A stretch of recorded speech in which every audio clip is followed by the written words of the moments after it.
Hello guys, this is your friend Fanfic Cage 2.0 and we are back with a new fanfic. Which is What If Naruto Got Harem with Haku x Kurtsuchi Part 1. And if you enjoy this fanfic then please give me hype instead of comment and subscribe to my channel for more fanfic like this. And now let's start the fanfic. As the longest, darkest night in Konohagakure's history came to an end, a flash was seen as a massive, 50-meter-tall fox suddenly disappeared. Near the site of the disappearance, a blond man in a shredded white haori can be seen lying next to a beautiful, motionless redhead. In his arms, a blond baby boy with 3 whisker marks on each cheek was sleeping peacefully. As the barrier around the ritual site faded, Hiruzen Sarutobi, the third Hokage of Konohagakure no Sato, approached the downed couple. "Minato, what happened to the Kyuubi? Are you okay, my boy?" asked the previous Hokage.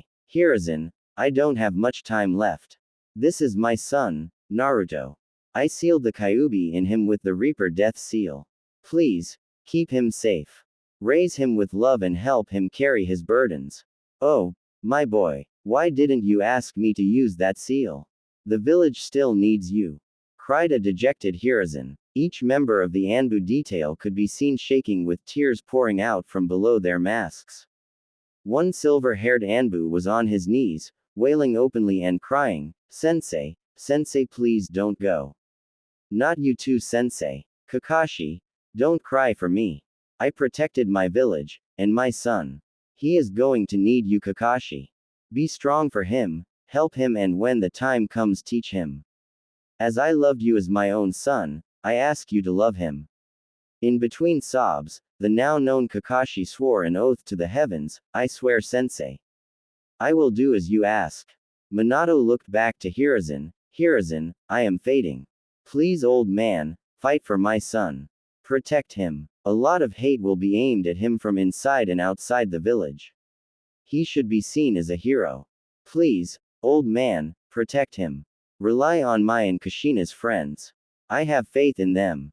With the last of his willpower, Minato rolls back on his side and embraces Kushina. With a final kiss to her lips, Minato's soul is finally pulled into the stomach of the Shinigami. As the shock faded, Hiruzen stumbles over to the baby swaddled in Minato's arms and picks him up. "Dog, Soru, please secure Lord Fourth and Lady Kushina. Everything you saw here is an S-rank secret that is not to be spoken of. Take them to the tower and secures their bodies." Later in the council room, Hiruzen enters the council chamber still holding Naruto to see all his clan heads assembled on his left. Their clothes are dirty, singed and clearly displaying signs of the battle that just drew to a close. He nods his head to the clan heads as an incessant racket draws his attention to the other side of the room. On the right, the civilian council is present. It should be noted that they are all in their fine dress that is perfectly clean. After all, they were all escorted to their bunkers early in the battle. As soon as they notice the third Hokage, the noise starts to fade. To the rear of the Hokage chair, 3 older people can be seen. These are the village elders. Homura Mitokado, genin teammate of Hiruzen, is an old man with a long face, glasses, a gray chin-wrap beard and wild gray hair. Kaharu Udatane, also a genin teammate of Hiruzen, is an old woman with narrowed, downcast eyes and a permanent frown. Finally, is Danzo Shimura, longtime rival of Hiruzen. He has jet black hair and an X-shaped scar over his chin. However, his most defining feature is the bandages wrapped over half of his face, covering his right eye. He also has his right arm bandaged and in a sling. As Hiruzen takes in the panicked and distressed looks of his council, he knows he is in for a long night. As he takes his seat, he draws in a deep breath and says, "All right, let's get this council meeting started." Immediately, cries ring out from the civilian side of the council. Each shout drowning out the next. As the noise escalates, a pineapple-haired clan head raises his head off the table and in a voice few have ever heard yells, "Troublesome. One at a time. This isn't the fucking school cafeteria." As the rest of the noise dies out, the newly appointed civilian representative, Mibuki Haruno, A pink-haired woman in her early to mid-20s says, Lord Third, what happened to Minato-kun? Hiruzen replies, please, Mibuki, sit down. There is a lot I must cover with the council. Please hold all questions until I am done speaking. The civilian representative sits with a sour look on her face at being dismissed but listens in as Hiruzen recounts the events of the night to the council. As Hiruzen's story comes to a close, he broke the bad news. Minato-kun and Kushina-chan are dead. They died defeating the Kyuubi and they have left their son in the care of Jiraiya and Kakashi Hatake. At this, the clan heads all shifted, and their heads swiveled. Finally, Hiashi Hyuga speaks up, Lord Third, are you saying that boy there is Minato and Kushina's child? Yes, Hiashi. This is Naruto, the heir of the Namikaze and Uzumaki clans. The Hyuga head replies, Lord Third, Minato and Kushina were dear friends of the clan and Hitomi-chan. Naruto should be raised in a set household, not in the care of Lord Jiraiya and a teenage boy. This riled up the clan heads, many proclaiming their friendship to Minato and saying they would also like to raise the boy. After a minute, Hiruzen called for silence and said, Hayashi, I appreciate your friendship with Minato, but I cannot show favoritism to one clan. Young Naruto was bequeathed to Jiraiya in their will, and I bore witness to Minato asking Kakashi to help raise him during his final moments. Hiashi bowed his head and sat back down. This led to a pregnant pause which was once again broken by Mibuki Haruno, Lord Third, what happened to the Kyuubi? After taking a deep breath, Hiruzen says, Minato sealed the Kyuubi into young Naruto using the Reaper Death Seal. Before you start shouting to kill the demon, I would like to demonstrate something for the civilian side of the council. He pulls out a scroll and a kunai. He asks Mibuki in a patronizing tone, Mibuki, can you please tell me what I hold in each hand? She replies with, a scroll and a kunai, Lord Third. Precisely, he replies while sealing the kunai into the scroll. Now Mibuki, what do I hold in my hand? A scroll, Lord Third. A small smile flitters upon the wizened visage of Hiruzen. Ah, I am so happy you see it that way. I wanted to make this clear. Young Naruto is not the Kyuubi. He is the prison into which the demon is sealed. If this young man is killed, the demon will be released and will once again imperil our village. A male civilian counselor stands up and shouts, no, Lord Third. That thing is a demon.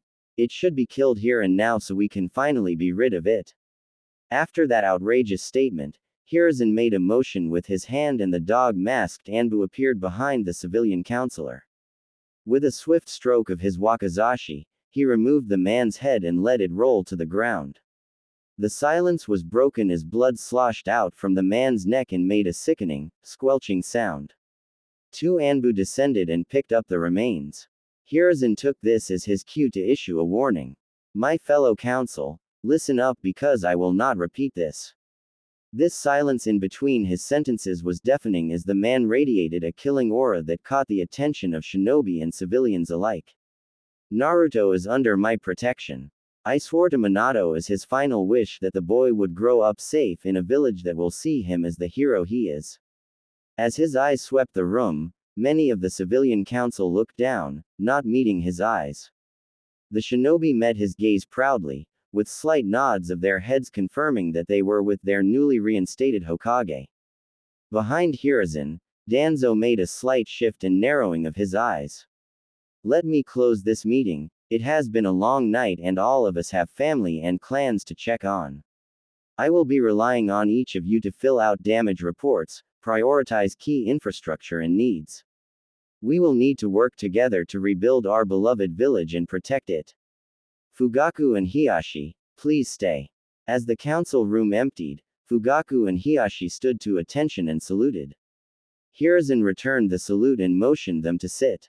Fugaku, with over a third of the western village destroyed and the wall collapsed, I will need the police now more than ever.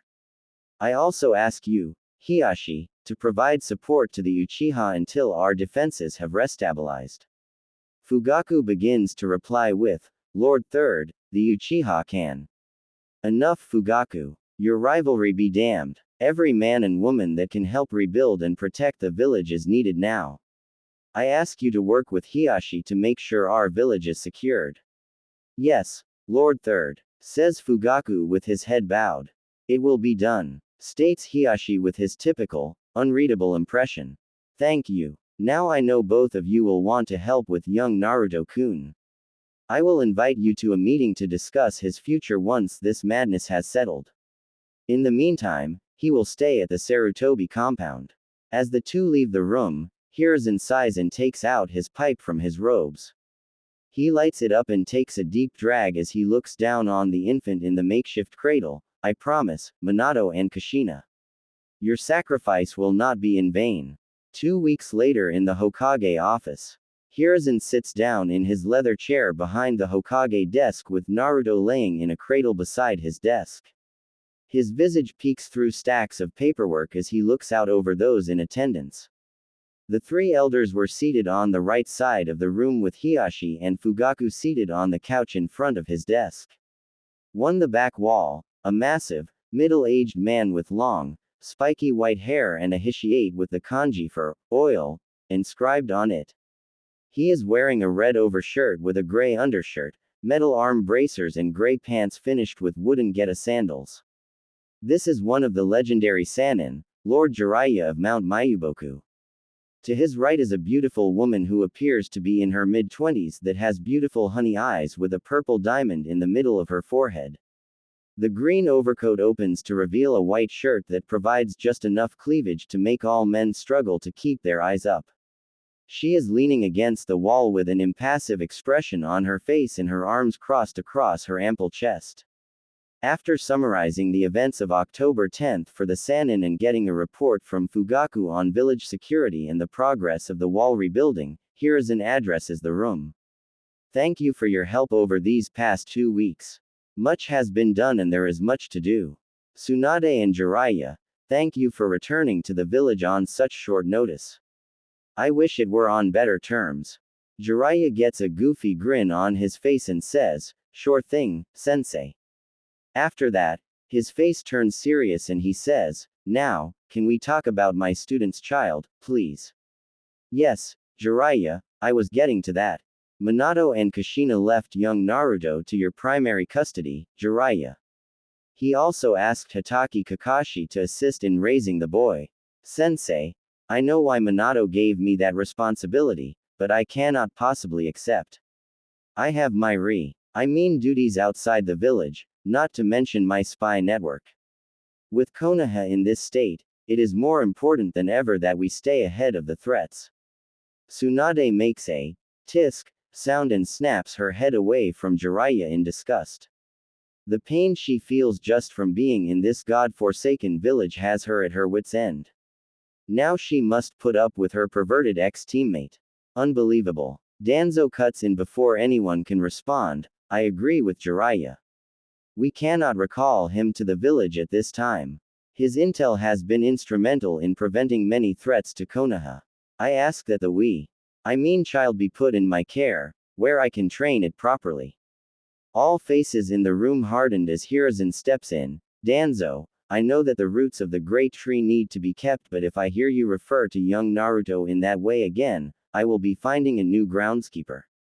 He takes a drag on his pipe and exhales. This child is to be raised in the light, with the help of the people in this room.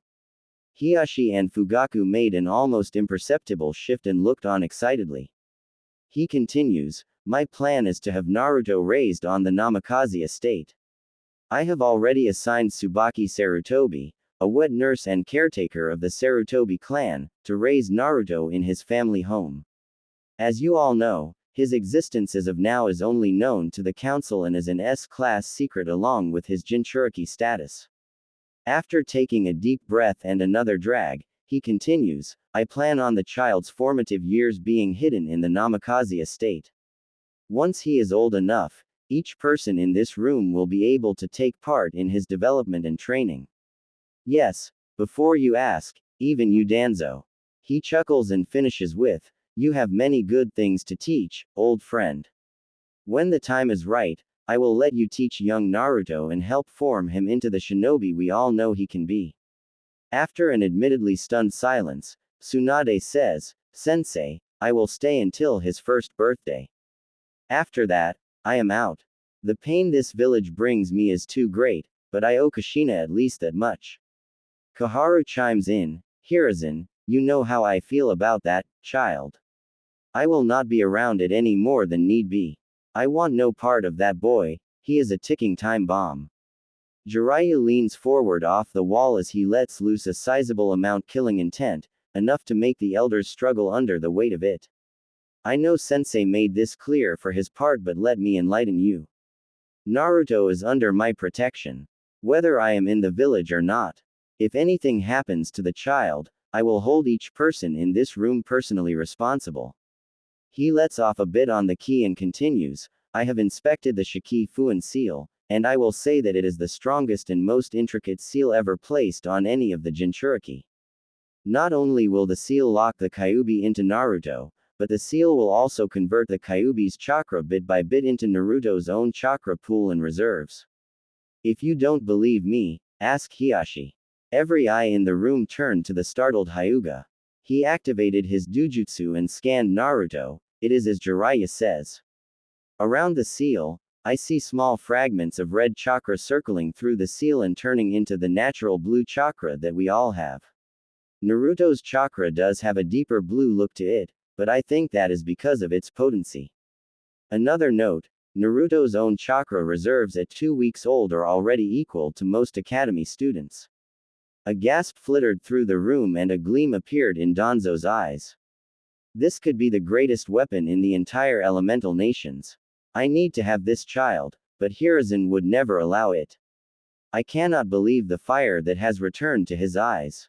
If I cross him, I will not survive the fallout.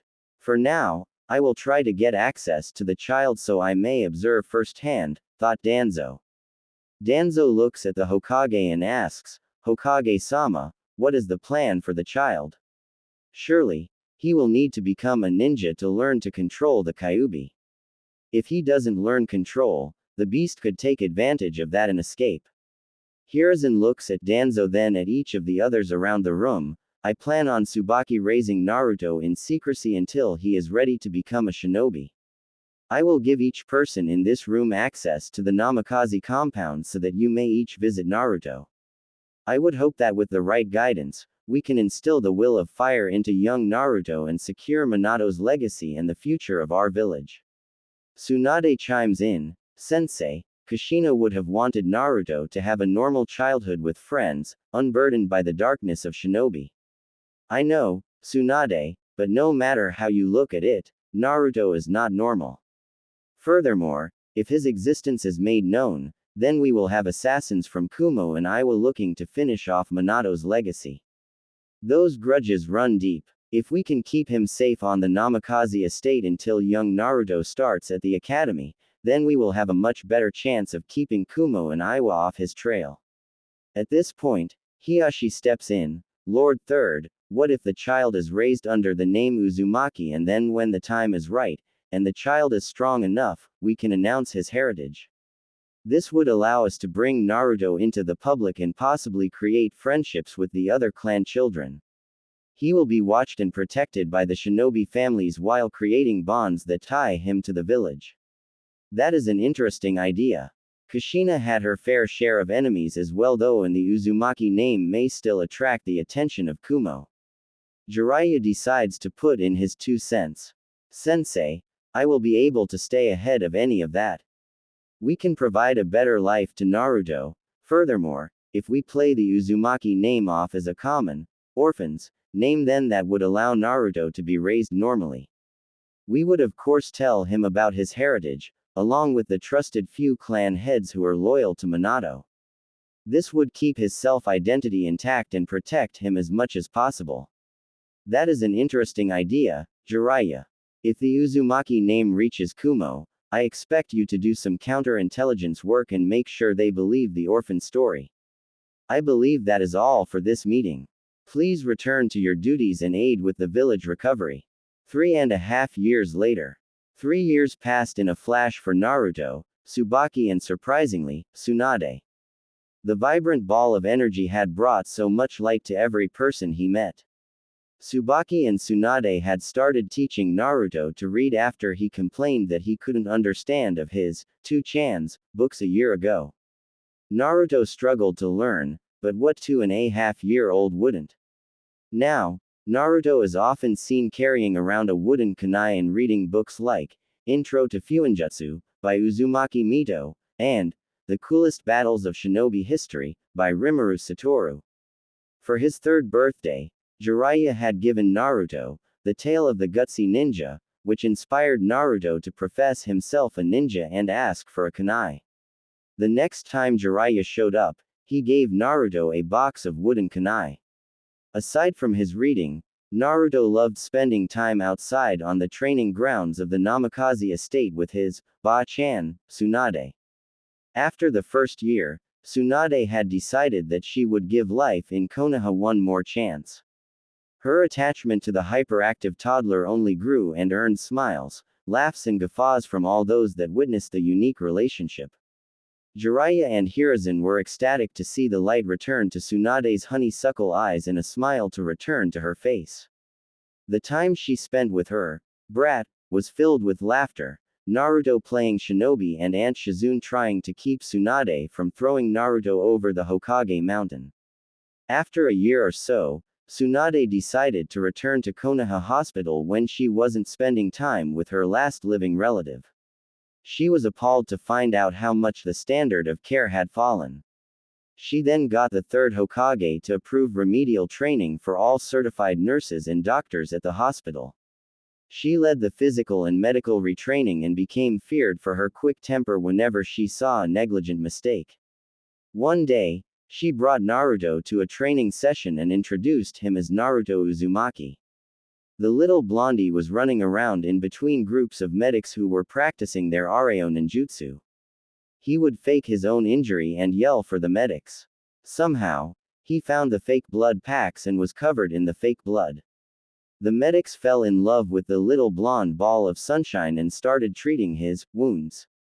Tsunade walked up to a group of female medics and doctors cooing over what looked like a mummified bundle of bandages.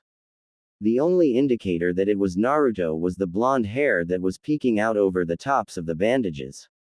The mummy training incident incited the hospital staff to nominate Naruto as their mascot. This, in turn, was how Naruto fell in love with training. He started showing up regularly for the morning workouts. Shizune, now officially confirmed as Tsunade's apprentice, would walk him through basic physical exercises.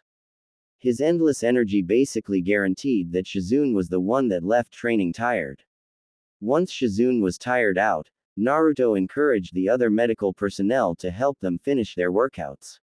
This was the brilliant start to Naruto's public persona. Today, Naruto was extra excited because he was invited to a birthday party for the first time. Despite Naruto getting to meet Jiraiya, Tsunade, Hokage Jiji, the weird old mummy guy, Hiashi and Fugaku, he has yet to meet and play with anyone his age. That is why today was an ultra special, super important occasion to Naruto and he was pestering Tsubaki and Tsunade to make sure everything was perfect. Okay, Ba-chan. I have these nice clothes, a present and I think I know what to say to Hiashi-sama when I get there. Am I forgetting anything? What do you say to Hiashi-sama when he greets you? Asked Tsunade with a coy smile and light in her eyes. Good afternoon Hyuga-sama, I am grateful for your invitation, replied a self-assured Naruto. Good, and then what do you do with the gift? I give them gift to Hiashi-sama and say that this is a gift to celebrate Hinata-san's third birthday. Answered a slightly less confident knucklehead. That will do. Just have fun Naruto and make some friends your age. Alright, let's get going, said Tsunade as she shuffled the youngster out of the house and compound. Walking through the village, many of the villagers would point at Tsunade and ask things like, is that Tsunade-sama's child? This made Tsunade remember her little brother Naoki, whom Naruto reminded her so much of.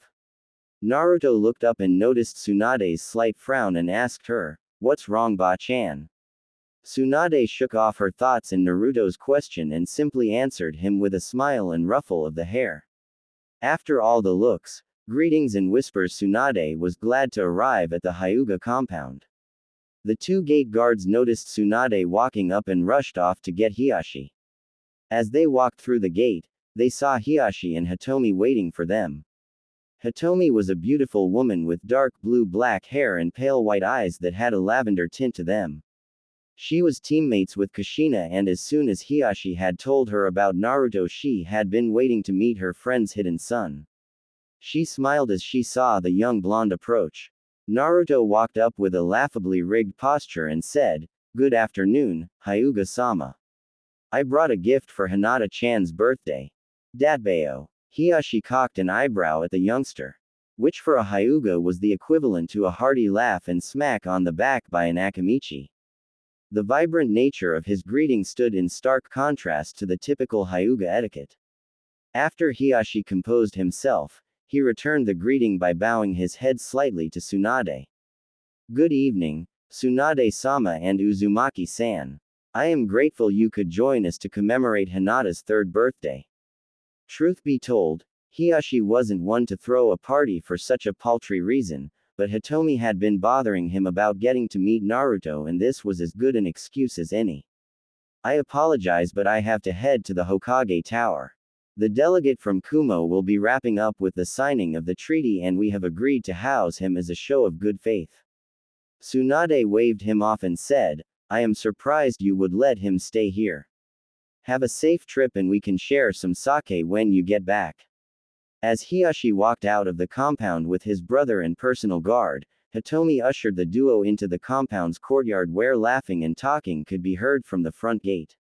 Naruto noticed how big and fancy the Hyuga compound was compared to his parents' house. It was modeled after an old Japanese architecture that was simple, yet elegant.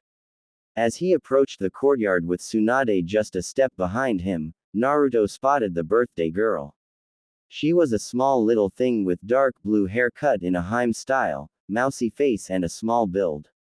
She was wearing a formal lavender kimono that made her look like a proper little noble toddler. Naruto walked up to her and kicked off the conversation with a gigawatt smile. "Good evening, Hinata-san. My name is Uzumaki Naruto. Thanks for inviting me to your birthday party. I brought a present for you." The girl was stunned by his outgoing behavior and immediately blushed, looked down to the ground and kept touching her index fingers together. After a moment, she looked up slightly and replied with, "Thank you for coming to celebrate my birthday. It is nice to meet you, Uzumaki-san. My name is Hyuga Hinata. Please put your present over there with the others." She pointed to a pile of presents and smiled shyly. She was then pulled away from the conversation by another Hyuga that looked slightly older than her and had a much more rigid posture and face. After Tsunade took Naruto to get some food, they sat down at a table with a man with two diagonal scars on the right side of his face that had his hair done up in a spiky ponytail. He was sitting next to a similar and smaller version of himself. They both had an extremely lackadaisical posture that seemed to say, "Please don't be too troublesome." As Naruto sat down, the older of the two perked up and met eyes with Tsunade. Their silent conversation confirmed that this was Minato's son, whom Shukaku had been waiting eagerly to meet. He was the 4th Hokage's Jonin commander and was very close to Minato and Kushina. In fact, he was one of the only people that knew when and where they were going to have the baby. The events of that night had plagued his nightmares. There was just a piece of that puzzle that Shukaku couldn't figure out. They had taken so many precautions, how did it all go wrong? Shukaku was pulled from his reflections by the loud and proud greeting of Naruto. Shukaku put on a smile and answered the vibrant blonde with, "Good evening, Naruto. My name is Shukaku Nara, and this is my son Shikamaru." Shikamaru had noticed his dad perk up and the immediate drift of his father's train of thought. He looked to his dad and then offered his hand to Naruto. The two sat next to each other and talked while Naruto ate. Let it be known that all Tsubaki's attempts to teach Naruto table manners had not yet taken effect. After Naruto finished eating, he and Shikamaru went off to play with a group of kids. As the evening progressed, Naruto had met a bunch of the clan heads, children, not that he knew they were clan heirs. His vibrant nature and boisterous personality rapidly got him nominated as the leader of the group's games. They played ninja, tag, hide and seek, and even a ninja game that involved the kids trying to throw wooden kunai through holes of different sizes. During these games, he met Ino Yamanaka, Choji Akamichi, and a feral-looking boy named Kiba. Eventually, Hinata and Neji had come and joined the group to play. The adults had been looking on with smiles on their faces. Tsunade, with sake in hand, wore a proud smile and a wistful look in her eyes. A group of 3 males stood casually next to each other while watching the children play. In this group was Shukaku and his friends Shuza Akamichi and Inoichi Yamanaka. Shuza is a big, burly man with long red and spiky hair. He towered over his 2 friends as he wore a formal black kimono with the Akamichi clan crest emblazoned over his heart and on his back. Inoichi Yamanaka is a slender man with a narrow face, emerald eyes and sandy blonde hair. He had a faraway look in his eyes as he watched the children.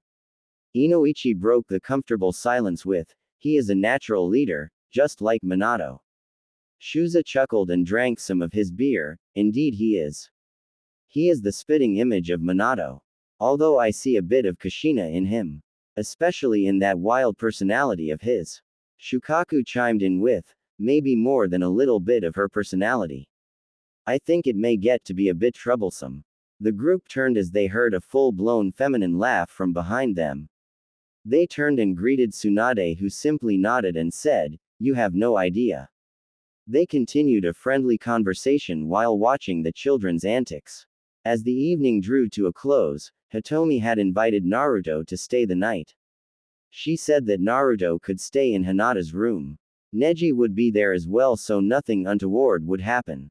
Come on, who could ever think about 2-3-year-olds doing anything of that nature? Formalities be damned, she couldn't get enough of Naruto and the effect he was having on Hinata. After Hinata's initial wave of anxiety, the blonde had done more to get her out of her shell in 4 hours than the whole Hyuga clan had done in 3 years. A drunken Tsunade had accepted her offer and headed back to the Namikaze estate to let Tsubaki know. They had bathed the kids and placed them in Hinata's room with some extra futons. The kids had fallen asleep almost immediately. As the whole estate went to sleep, aside from the patrols, Naruto's dreams began taking an ominous turn. He started to roll and shift around on his mat until he woke up and went to look for some water. As he was returning from the bathroom, he noticed that Hinata's door was open. He couldn't shake the ominous feeling from earlier, so he was on guard. He reached in his pocket and pulled out his wooden kunai and creeped to the door. When he entered, he saw a man in all black tying up Hinata and Neji slumped against the wall, bleeding from his head. After a moment's panic, Naruto screamed as loud as he could, "Get away from Hinata-chan." As he screamed, his eyes flickered red and he jumped at the startled intruder. The man would regret not taking him seriously as a wooden kunai ended up lodged in his eye. The man then grabbed Naruto and said, "Die brat. Damn you." He chucked Naruto through 2 walls into the Hyuga's courtyard where he slammed into the fountain and passed out with blood coming from his head. The man then grabbed Hinata and began to run but was surrounded by a group of Hyuga guards and Hiyashi. Hayashi scowled and stated in an ice-cold tone, "You will put my daughter down and come with us or your life is forfeit." As he finished saying this, Hitomi slid through the group of guards with a speed and grace of water and then began to strike the man rapidly from his blind spot. 8 trigrams, protection of the 64 palms, she intoned with an icy chill as the man began to crumple to the ground. The girl he was carrying over his left shoulder had stopped him from reacting in time. As he fell, he dropped the struggling Hinata. He lay face down in the dirt, in too much pain for him to use the suicide syringe he had brought for this exact reason. He began struggling with his tongue to get to the cyanide capsule he had lodged in one of his teeth. Hiyashi, with his Byakugan activated, saw this, dashed to the man and flipped him over. He paralyzed the man's jaw, forced his mouth open and removed the capsule. He pointed to two of his guards and told them to take this man to T&I. He pointed to his brother, Hazashi, and another branch member and had them go tell the Hokage. It was at this point that Hitomi processed Naruto's crumpled form on the fountain. She cried out in fear as she sprinted over to Naruto's body. The scream also drew Hiyashi's attention, and he sent another Hyuga to go and inform Tsunade that they will be taking Naruto to the hospital. Hiyashi gently pushed aside his wife and daughter that were kneeling over an unconscious Naruto and scooped him up. His heart was overflowing with gratitude and apprehension as he raced across the rooftops with an unconscious Naruto. Aftermath of Hyuga incident. Naruto woke up with a massive headache, feeling like his whole body was aching. He tried moving his left arm but was unable to. Something big, soft and attached to something heavier was stopping him from moving. As he opened his eyes and cleared his blurry vision, he saw his Ba-chan was slumped over the bed with his arm secured between her two voluminous mounds. He looked over and saw the flowers and, get well, cards from the Hyugas and medical staff. The sun was beginning to light up the village and peek through the curtains. He noticed that Tsunade was beginning to stir thanks to his movement and the beam of sunlight that found its way into her eyes. As she came to, she cleared the saliva from her chin and began to cry as her eyes met Naruto's. Naruto freed his arm and patted her head. "It's okay, Ba-chan. I'm okay." She cleared her tears and her honeysuckle eyes shimmered as the light bounced off the wet orbs. "You scared me, brat. You were out for a whole day." After a bit, Naruto asked about Hinata. Tsunade smiled and said, "She is fine, little hero. You saved her." Naruto's gigawatt smile lit up the room and he let out a deep breath. A nurse popped into the room and saw this. She waved over the rest of the nurses on the floor. Tsunade turned around and noticed 6 nurses peeking through the door at the heartwarming scene. "What are you looking at? Get to it!" Tsunade playfully yelled as the nurse began her checkup and the rest of them scattered. After scanning Naruto with a diagnostic jutsu, the nurse couldn't believe it. Yesterday, Naruto had 3 broken ribs, a broken arm, a cracked vertebrae and a concussion. Now, aside from some residual injuries, the kid was fine. She asked Tsunade to check her work, just to make sure she didn't do it wrong. Tsunade confirmed her findings and told the nurse that the kid may have a healing factor and that she would conduct the tests herself. It was at this point the third Hokage entered, and Naruto's confusion turned into another brilliant smile. "Good morning, Hokage Jiji. I am all better now." Hiruzen turned to Tsunade for confirmation and got a slight nod in response and a look in her eyes that said, "We will talk about it later." He then turned back to Naruto and asked, "Good morning, Naruto-kun. You gave us quite a scare. Are you sure you are feeling alright?" "Hi, Jiji. I am totally fine, especially since Hinata-chan is okay." "What happened to that bad guy?" Hiruzen chuckled at the boy's exuberance. "Yes, Naruto-kun, Hinata-chan is fine. The bad guy was arrested, and we are talking to him now. Don't you worry about that, just get better." "Hi, Jiji. I want to get stronger, Jiji. That man hurt me, and he would have hurt Hinata-chan. Please, Jiji, train me, please." Hiruzen's smile fell, and he said, "You are still young, Naruto-kun. Why don't you enjoy being a kid for now?" "No, Jiji. I want to get strong so I can protect my friends and take that hat from you. Please, Jiji. Just a little bit of training. I really want to be able to protect my friends. Besides, I can train and have friends and spend time with you and Ba-chan. Please, Jiji." The smile returned to Hiruzen's face, and he said, "Okay, Naruto-kun. Just a little bit of training. However, I still want you to be a kid and spend time with your friends." "Hi, Jiji. I promise," replied an ecstatic Naruto. Later that day in the Hokage's office, Hiruzen was talking with Hiyashi, Hazashi, Hitomi, his advisors and Tsunade. It turns out that the man was the head ninja of Kumo, the same man that was the ambassador for the peace treaty that was just signed. He had been tasked with kidnapping an unsealed Byakugan and returning with it to Kumo. If he were caught, he was to immediately commit suicide so that his death could be blamed on Konoha. However, the quick actions of Hitomi and Hiashi stopped him from being able to end his life. Now, he was interrogated via the mind-walking of the Yamanaka clan while he was kept asleep by a sleep seal that Jiraiya made for suicide risk T&I prisoners. Danzo opened the conversation. Hiruzen, this cannot be allowed to stand. This is a violation of the treaty we just signed. It is clear that the treaty was just a manipulation by the Third Reich to trap us. Their own ambassador is the one tasked with kidnapping the Hyuga girl for Kami's sake. We should take this as an act of war. Hiruzen frowned. He knew he would get this reaction from his old rival. Relax, Danzo. It is not that I disagree with you, but we have just recovered from the Kyuubi's attack. We cannot afford to go to war at this time. Koharu nodded and said, war would not be beneficial. We are simply not in the right state to commit to a war with Kumo.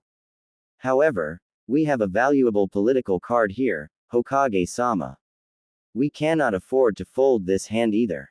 Danzo cut back in. Is it true that the boy managed to wound the enemy shinobi with a wooden kunai? Yes, Danzo. Naruto was able to catch the kidnapper by surprise and lodged his wooden kunai in the man's left eye as he was tying up Hinata, replied an amused Hiruzen. Danzo nodded his head and simply said, impressive, for one so young. As the room agreed with Danzo's statement, Hitomi spoke up, Hokage-sama, if I may speak freely. Hiruzen nodded and Hitomi squeezed Hiashi's hand as she continued, the Hyuga and the Uzumaki are the clans affected. They attempted to kidnap our heir and, in the process, they harmed the sole heir of two clans. Murmurs of confirmation came from everybody, and Tsunade's face adopted a look of cold fury. However, it would seem that revenge may be out of our reach. So how about the next best thing? She asked. Looks of confusion erupted from everyone. Then Hitomi saw a twinkle in the Hokage's eye. Yes, Hokage-sama. How about public humiliation? That is what that proud bastard of a Reikage would hate the most. Hiruzen chuckled and he took a hit of his pipe. Ah, Hitomi-chan. Remind me to never get on your bad side. What does everyone think? I think we could talk to Daimyo-sama and get his help on this. Hi, Hokage-sama. They chorused. There was a slight frown on Danzo's face, but that lifted when he heard the next bit of news. Young Naruto woke up today and asked me for a favor that I am a bit hesitant to grant. He asked me to be trained in the shinobi arts so that he could get strong enough to protect his friends. Hiruzen said a bit resignedly. Danzo replied immediately, Hokage-sama, I volunteer to train the boy. You know that I have plenty of experience training shinobi from a younger age. I believe that I can get him trained. I have no doubt that you can, old friend. However, I do not want any of that emotional conditioning nonsense. Hiashi cut in at this point, Hokage-sama, the Hyuga clan owe Uzumaki-san a debt. I believe that training is the least we could do to repay him. Tsunade then broke into the conversation, I want a piece of him too. That kid has enormous potential, and he is already joining the medical staff for their morning training. Hell, the brat can keep up with most of my doctors. Hiruzen outright laughed at the immediate explosion of interest in his successor's son. Okay. They say it takes a village to raise a child. The way I see it, young Naruto claimed his right to be my successor. I see that potential in him. However, I don't want to rob young Naruto of his childhood. We can create a schedule so that each of you can begin training him. Danzo, I am serious. None of your old root training and emotional programming. I will be keeping my eyes on the child's progress. I want you to teach him, in an appropriate manner, about the darkness of the shinobi world. We will handle showing him the leaf that bathes in the sun, and you have my permission to give him a glimpse of the roots of the great tree. Tsunade was bothered by this. She couldn't deny Danzo's effectiveness, but his methods were known to be brutal and damaging. Sensei, I know Danzo has a lot to teach. I would be lying if I said I weren't concerned about his methods, however, I will be watching him closely. My stipulation is that all training is to be done in the Namikaze training grounds. This will keep Naruto protected from prying eyes that would wonder why one boy is getting so much attention. Agreed, said Hiruzen as he once again saw consensus around the room. We will come up with a suitable schedule. I trust that Tsubaki has begun instruction of basic knowledge already. So, each of you will get 1 day a week to train Naruto. Since this is a group effort, what you teach will be known to the others. I will conduct annual progress reports with the boy. Anything else that need be discussed. With that, the meeting came to a close and Hiruzen sent a letter to the fire daimyo. Kumo's bad day. The third Raikage of Kumo, was a proud man. His pride was the only thing that could eclipse his strength. So, when he was visited unannounced by the lightning daimyo, who came with a party of 100 samurai and 1 prisoner, he was in a rather foul mood. The mood soured further when he caught a look at the prisoner's face from his city's gates. The vein that immediately popped on the man's head was so pronounced that you could see his heartbeat through its pulsing. Behind him, his son and named successor, also named I, could be seen. He picked up on his father's foul mood and took a step back and stood in silence. When one's father was on the Biju subjugation squad and had fought the 8 Tails one-on-one and had subdued it with only a wound to his chest, one knows not to be around when said father is angry. Killer B, the third Raikage's adoptive son and vessel of the 8-tailed octopus, also backed up and gave his adoptive father room. As the lightning daimyo's entourage approached, I noticed the serious look of the entourage. The samurai took a ready stance when they saw the black lightning dancing off the third Raikage. The lightning daimyo had his men stand down since he was familiar with the antics of A. The daimyo motioned with his hand and the prisoner was brought forward. The previous head ninja of A's shinobi force wore a downcast look and sported an eye patch. He bowed his head, spoke out of turn and said, I am sorry, Raikage-sama. It was at that point that the black lightning exploded from A's body. He bounded forward and severed the man's head from his body. As the body fell lifelessly to the ground, the daimyo looked aghast at the behavior in the presence of a daimyo. The blood that spouted from the headless man splashed near the daimyo's feet. The lightning daimyo said, well, I had come to discuss the diplomatic ramifications of you creating a treaty, signing it and violating it on the same night it was signed. Now, though, that seems unnecessary. I hereby decree that any and all financial assistance from the Land of Lightning, as well as mission requests and funding, are suspended until the third Raikage, has been removed from office and replaced. I also expect a formal and public apology to Konoha to be made for violating the 5 nations' rules of neutrality. I will await the newly appointed Kage in the capital. That is all. The lightning daimyo ascended back into his carriage and the whole entourage turned back to the lightning capital. A deafening and palpable silence hung over the crowd as the lightning daimyo departed. The third Raikage looked frozen, as if he had locked up. His faces started turning blue and a slight twitching could be seen from his body. In his rage, his lightning chakra had gone out of control and caused his heart to start beating rhythmically. If anyone dared to approach him, they may have noticed. Instead, they all waited for the third Raikage to explode. Then they kept waiting, nobody wanting to make the first move and draw upon the wrath of A. However, after nearly 30 minutes, A's son approached and put an arm on his dad's shoulder. Dad, we will work this. He never got to finish his sentence because the slight pressure from I's massive fist was the only force needed to push his now dead father over. Everyone gasped as the third Raikage fell, face first, dead on the paved road leading into Kumo. The carnage that followed left the Land of Lightning in a state of upheaval for the next 3 months. Eventually, I, the son of the third Raikage, was named the fourth Raikage of Kumo. The 3 months without missions and support from the Land of Lightning had caused a depression that would affect Kumo for nearly the next decade. I handled the public apology to Konoha as his first act as Raikage. I made it his mission to restore Kumo to its former glory. He had the largest shinobi force in the elemental nations. Now all he had to do was restore the faith that his father lost. It was because of all this that I adopted a mentality that all international dealings will be on the up and up. At least as up and up as shinobi affairs can be. Once news hit Konoha of Kumo's reaction to their humiliation, Sarutobi took all his advisors, the Hyuga clan representatives, Tsunade and Jiraiya out for a night of drinking that cost him nearly half a year of his salary. Sarutobi, while happy and very, very hungover, vowed to never again offer Jiraiya and Tsunade an all-expense-paid drinking night. As Sarutobi was waking up, Tsunade was also coming to her senses.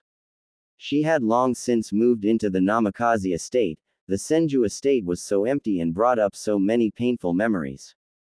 That is why, when Tsunade woke up in her bed in the Namikaze estate looking at a long mane of white hair covering a man that was snoring with his face down in the pillow, Tsunade then grabbed Jiraiya and chucked him out the window of her room. The racket she made and the hell she raised woke up the whole estate.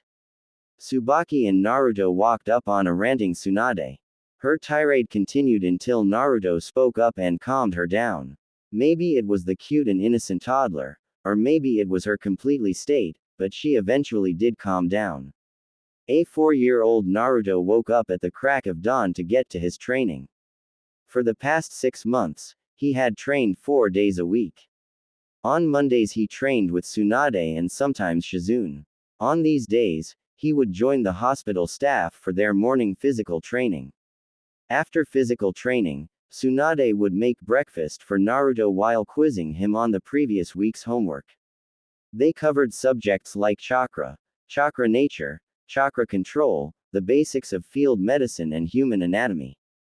While it could be said that Naruto was smart for his age, most of this material was quite hard for him to understand. He learned basic anatomy quick enough, and he knew how to treat cuts and basic wounds, but anything about physiology or internal medicine would clearly have to wait until Naruto was older. It was during this training that Naruto learned how to awaken and use his chakra. If Tsunade Ba-chan wasn't so scary, Naruto would admit that this was his least favorite day. Sure, Naruto understood that chakra control was super important. However, when a 4-year-old has Jonin-level chakra, it gets very frustrating for a 4-year-old to control that much chakra. The leaf sticking exercise was very hard for Naruto. It took him a whole month to be able to stick the leaf for 30 minutes. Damn leaves kept blowing off his head or lighting on fire when he was just trying to keep them stuck to his head. In between his weekly lessons, Naruto had stripped most of the trees near the Namikaze estate of their leaves. He would be out there on the training fields, day after day just trying to make the damn things stick. Tsunade recognized that Naruto's frustration just made the exercise harder. When she saw this, she would make him do physical exercises. Naruto did sets of 50 push-ups, diamond push-ups, pull-ups, squats, lunges, sit-ups and burpees, and then he would run around the training grounds 10 times. By the end of 6 months, Naruto could repeat these sets easily. He remembered trying to learn the tree walking exercise. He got frustrated so often that he ended up doing 12 sets of his usual workout in one day. Tsunade was so surprised when she saw his physical prowess that she started made him meditate in between sets and tree walking attempts. To her immense pride, Naruto learned tree walking in 3 weeks. This control helped Naruto, and after tree walking, Tsunade attempted to teach Naruto his first jutsu, the Henge no Jutsu. At the 6-month mark of his weekly training, Naruto was close to mastering this technique. Naruto felt his progress, and that filled him with pride. It also helped that whenever Naruto hit his training goals or mastered a new technique, Tsunade would take him to Ichiraku Ramen. After mastering the leaf-sticking exercise, Tsunade took him to Ichiraku's. And like a crack addict, Naruto was hooked after the first bowl. The repeat visits led to Naruto eating 3 extra large bowls of ramen at the ripe young age of 4.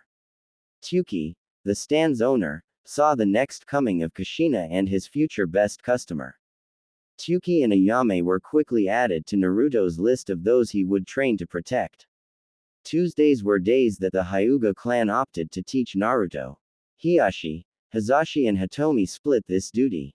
Their goal was to teach Naruto the basics of taijutsu to establish a base for his taijutsu. They also focused on the importance of being precise during katas, which taught Naruto attention to detail and precision. Hiashi was strict and emotionless, but it was clear that he took pride in his training. Days with Hiashi started with footing, form and katas. They evolved into attacking the wooden training dummy and hand positioning. This was hard work, especially when Hiashi found out about Naruto's usual workout. After that, Hiashi would make Naruto do 50 repetitions of one of his exercises for each mistake he made in his katas. This produced results in Naruto's taijutsu basics. On the days Hazashi taught, Naruto often got to spar with Neji. This served to motivate both, and a friendly rivalry was formed. Under Hazashi's strict tutelage, both boys dared not step out of line. They were evenly matched, despite Neji being nearly a year older. However, toward the end of the 6-month period, Hazashi had to admit that Naruto was pulling ahead in raw taijutsu.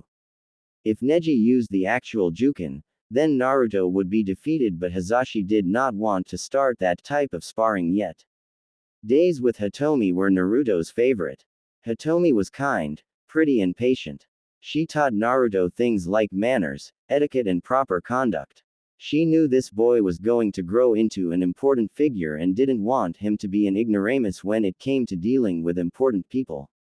The going was hard, but she could see the improvement. She also tried to bring Hinata whenever it was her turn to come. Naruto liked Hinata.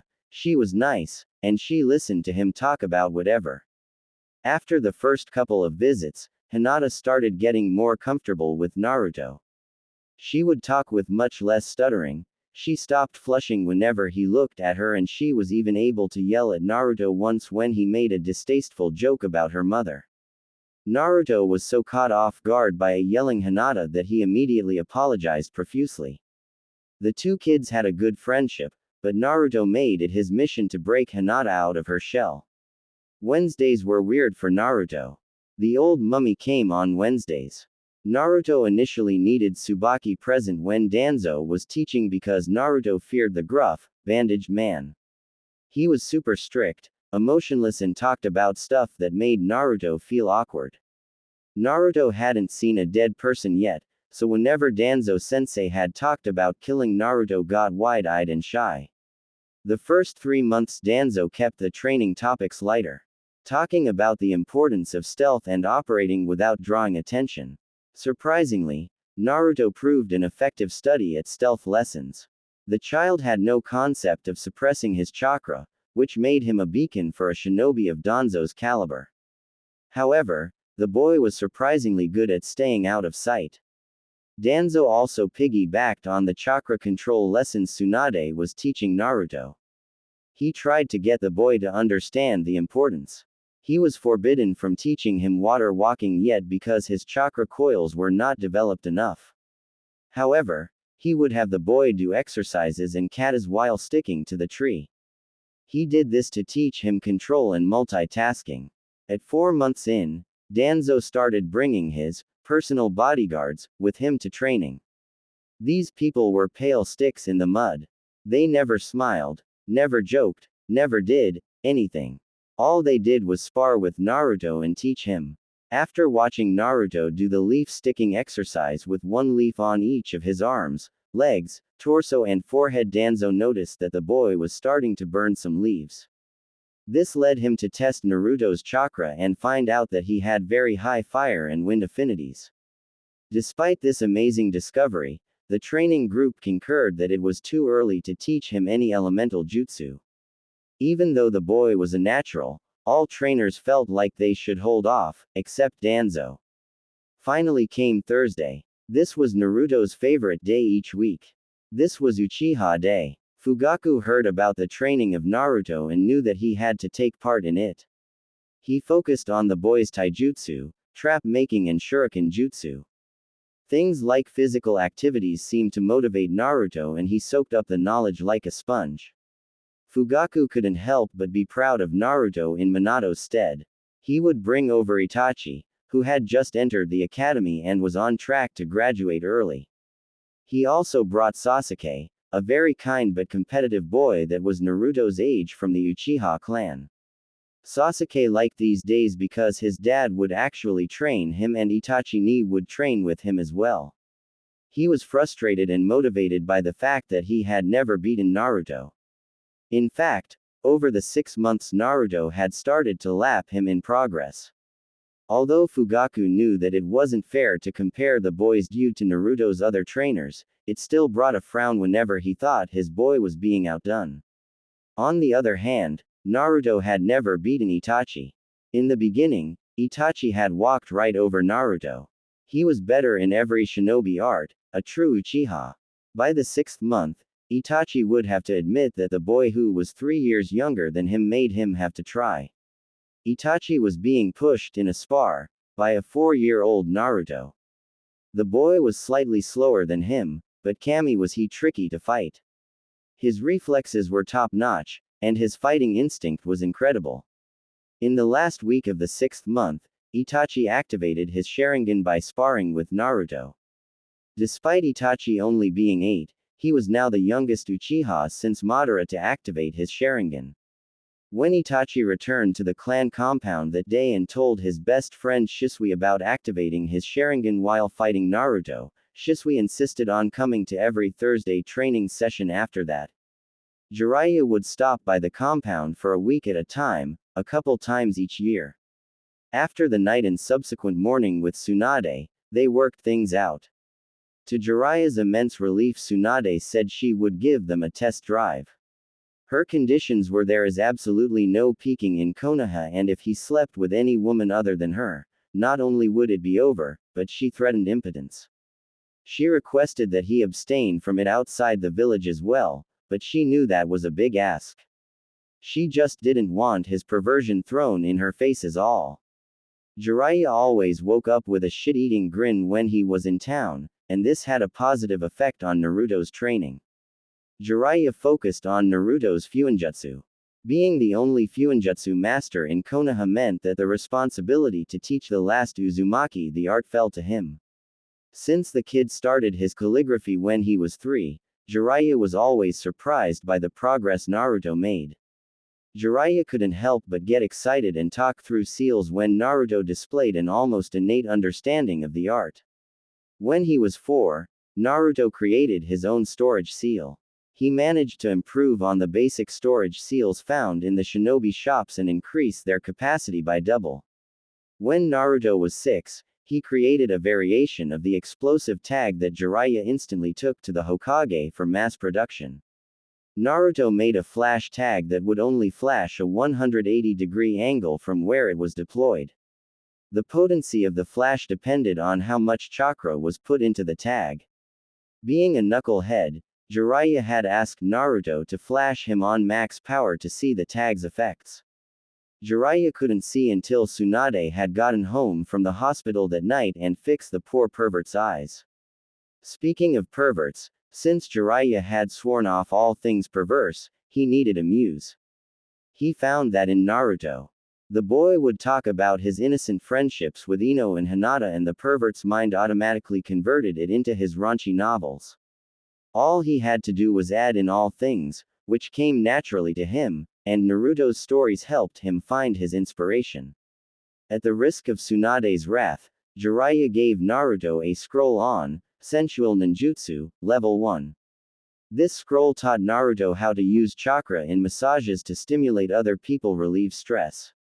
As Naruto's chakra control got better, he began testing out the sensual ninjutsu.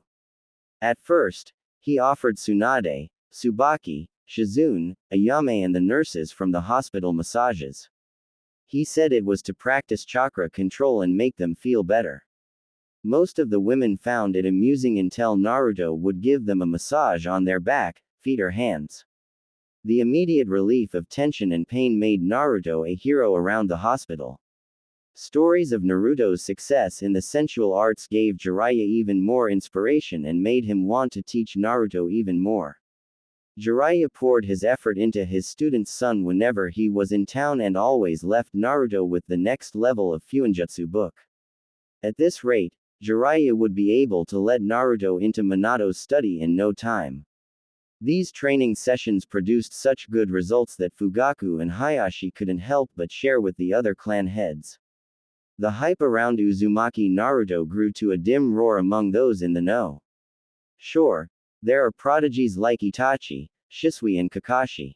They were young and each of them displayed an amazing level of skill for their age. However, the positive energy that each teacher got from training Naruto made him unique among the prodigies. Not only did Naruto learn at an amazing rate, but he also made those teaching him enjoy doing so.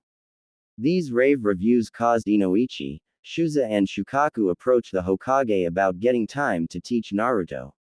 For Sume, it was the reviews on Naruto's massages that made her want to teach the boy. It seemed like a great deal to her. Teach the pup a bit and then he can take care of all the stress. To the Hokage's amusement, all requests to teach Naruto came in on the same day. He couldn't help but chuckle. This resulted in Naruto's playdates turning into impromptu training sessions with various clan heads and heirs. Naruto's free time. The rest of the week were rest days for Naruto.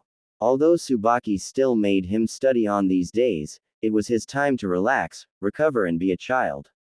Over the following 3 years, Tsunade frequently took him for play dates with his clan friends. She preferred to have the kids come to the Namikaze estate since Naruto was still young and they wanted to keep him out of the public eye, but relaxed that standard after a while. All clan leaders and family members had agreed to keep Naruto's existence a secret. Whenever he was in public, he was referred to as just Naruto. No clan name was ever said out loud, in case nosy ears were listening.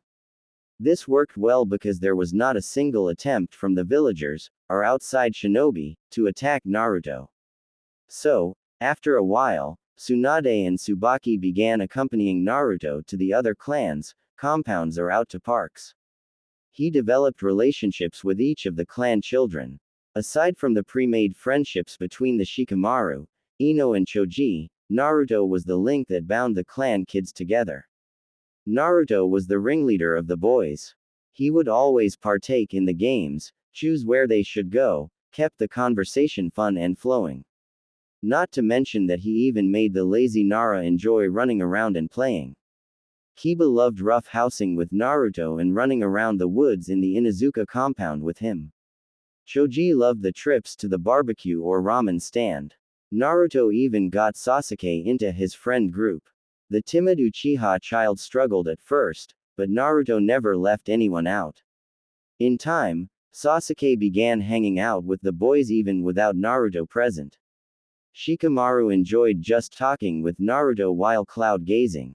He even taught Naruto how to play shogi, which often led to the boys sitting on the porch while huddled over the shogi board.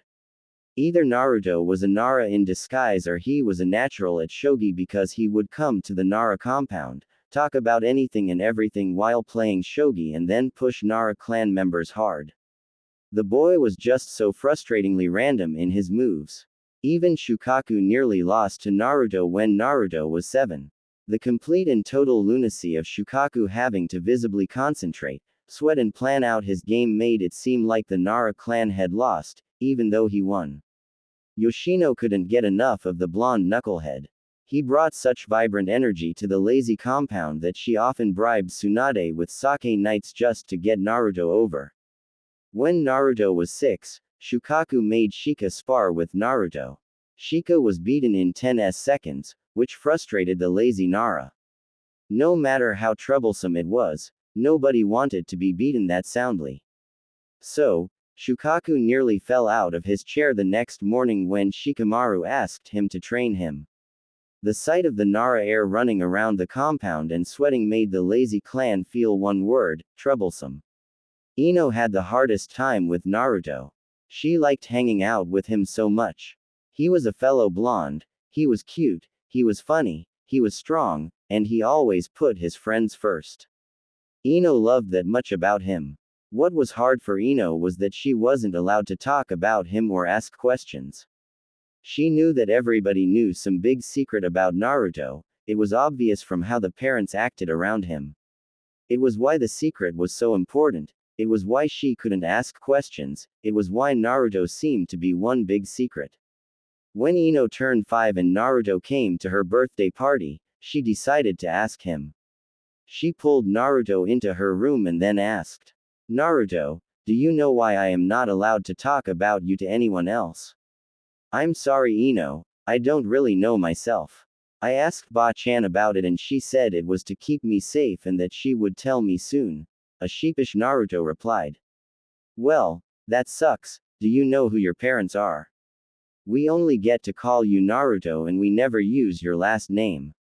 I know that my mom was an Uzumaki and that she died the night of the Kyuubi attack.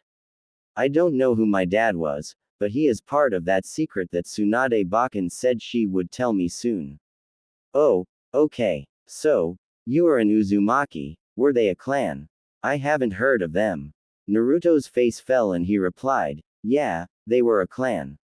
Supposedly they helped found Konoha, but they never really lived here. Then, in the Second Great Ninja War their home was destroyed. Tsunade Bakken thinks that I may be the last Uzumaki." Ino felt terrible. She saw how much this hurt Naruto and she didn't want him to be sad. She even surprised herself when she leaned forward and gave Naruto a kiss on the cheek and said sorry for asking. A blushing Naruto reeled and asked Ino, what was that for?" Ino giggled and replied with, "It is because I like you, silly, and I don't want you to be sad." From that point forward, Ino was Naruto's champion in the gossip network. She kept an ear out to make sure nobody was talking about Naruto or spreading any information that shouldn't be out. Sure, she loved telling her friends how nice and cute he was, but she never betrayed Naruto's trust or told anybody his last name. She kept him on a pedestal in her heart as the truest standard of a